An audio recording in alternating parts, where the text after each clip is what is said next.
Dealings with the Dead, number 36. The conversion of Lot's wife into a pillar of salt has given rise to as much learned discussion as the question so zealously agitated between Barkethus and others, whether the forbidden fruit were an apple or a fig. But his wife looked back from behind him, and she became a pillar of salt. Genesis 29:26. Very little account seems to have been made of this matter at the time. The whole story, and without note or comment, is told in these 15 words. It would have seemed friendly and natural and proper for Abraham to have said a few words of comfort to Lot on this sudden and singular bereavement, but instead of this, we are told in the following verse that Abraham got up next morning and looked very philosophically at the smoke which went up from the cities of the plain like the smoke of a furnace. This neglect of Lot's wife is too frequently a wife's lot.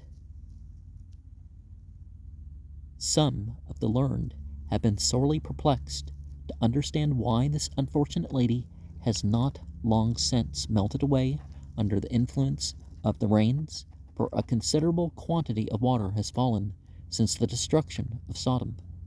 But they seem to forget that there is no measure of limitation for a miracle, and that the salt might have been purposely designed like a caoutchouc to resist the action of water. Caoutchouc.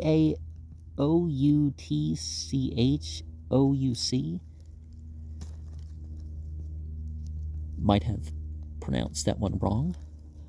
The departure from Sodom was sudden, to be sure, but the lady was clothed in some sort, doubtless. Yet nothing has been said by travelers about her drapery, and whether that also was converted into salt or cast off by the mere energy of the miracle is unknown.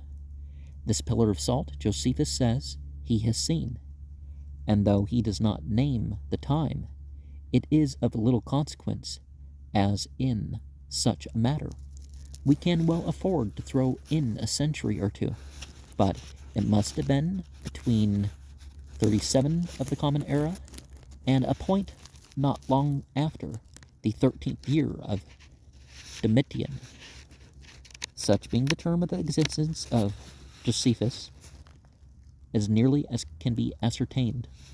The cities of the plain were destroyed according to Calmet's reckoning, 1893 years before Christ. Well, BCE, you take off 4 or 5 years if it's before him, but anyways. Therefore, the pillar which Josephus saw must have been standing more than 19 centuries. These are the words of Josephus.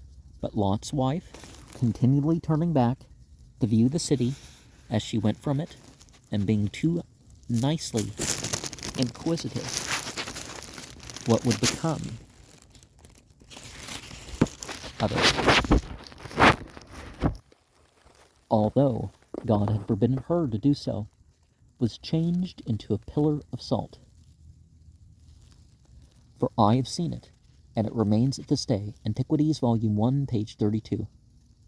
Weston's translation, London, 1825. The editor in a note states that Clement of Rome, a contemporary of Josephus, also saw it, and that Irenaeus saw it in the next century.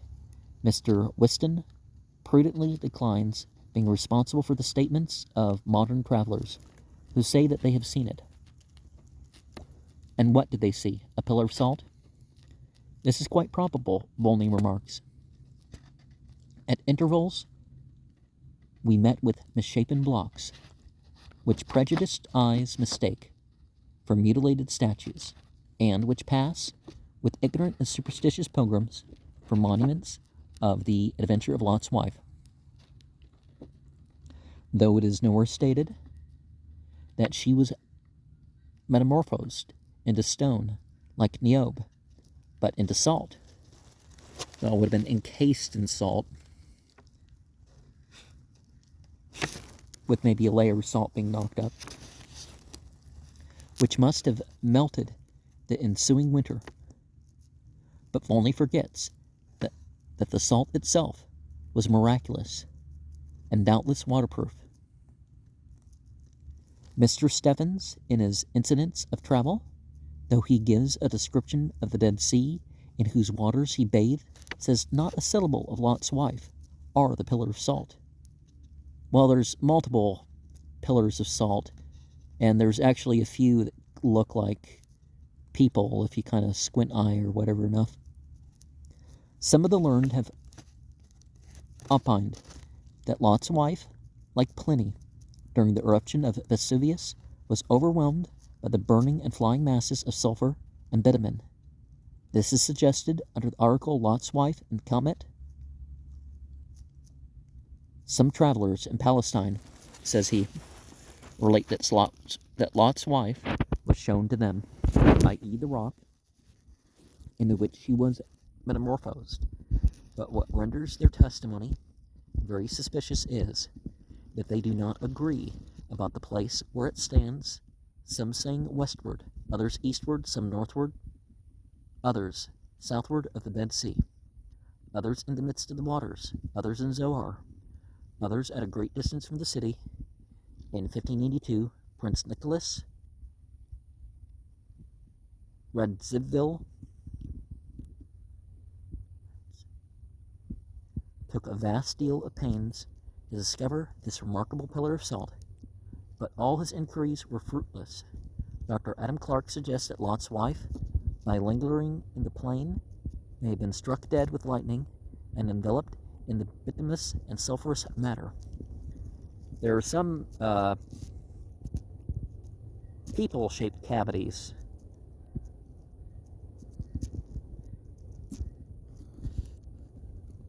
due to eruptions of ash and all that around the world, actually, that descended. He refers to a number of stories that have been told, and among them that this pillar possessed a miraculous reproductive energy whereby the fingers and toes of the unfortunate lady were regenerated, instanter as fast as they were broken off by the hands of pilgrims. Manlius, one of the church fathers, asserts that this pillar of salt was actually alive in his time. Some of these fathers, I'm grieved to say it, were insufferable storytellers. This tale is also told by the authors of a poem, De Sodoma, appended to the life of Tertullian. Some learned men understand the Hebrew to mean simply that she became fixed in the succinous soil, and glice stuck in the mud. If this be the real meaning of the passage, there must have been some other lady that was seen by Josephus, Clement, Ranus, and Lynch. Oh, and Lieutenant Lynch.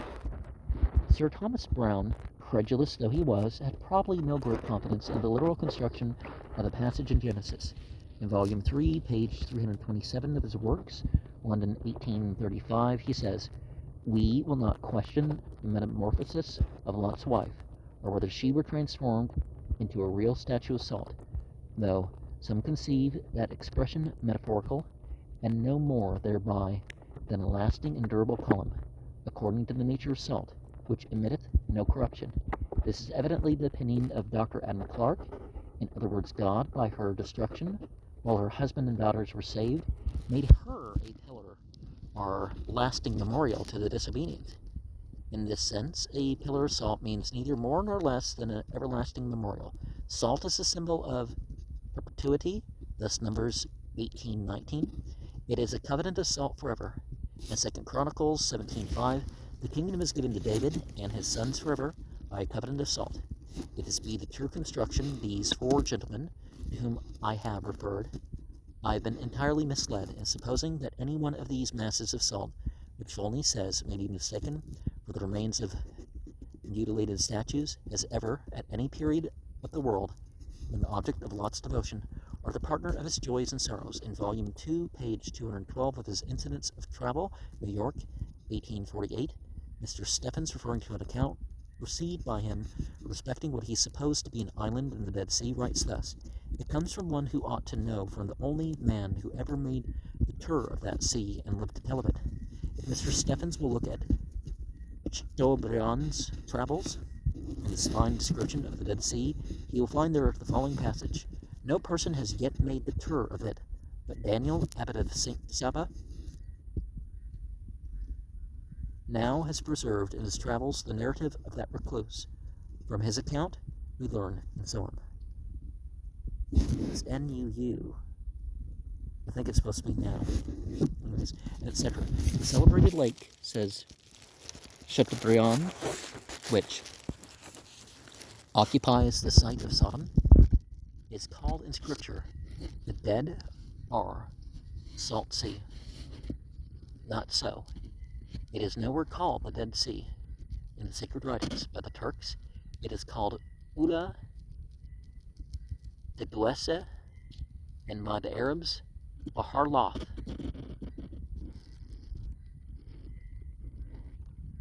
I think Bahar Lut, different T, and Al Mutana.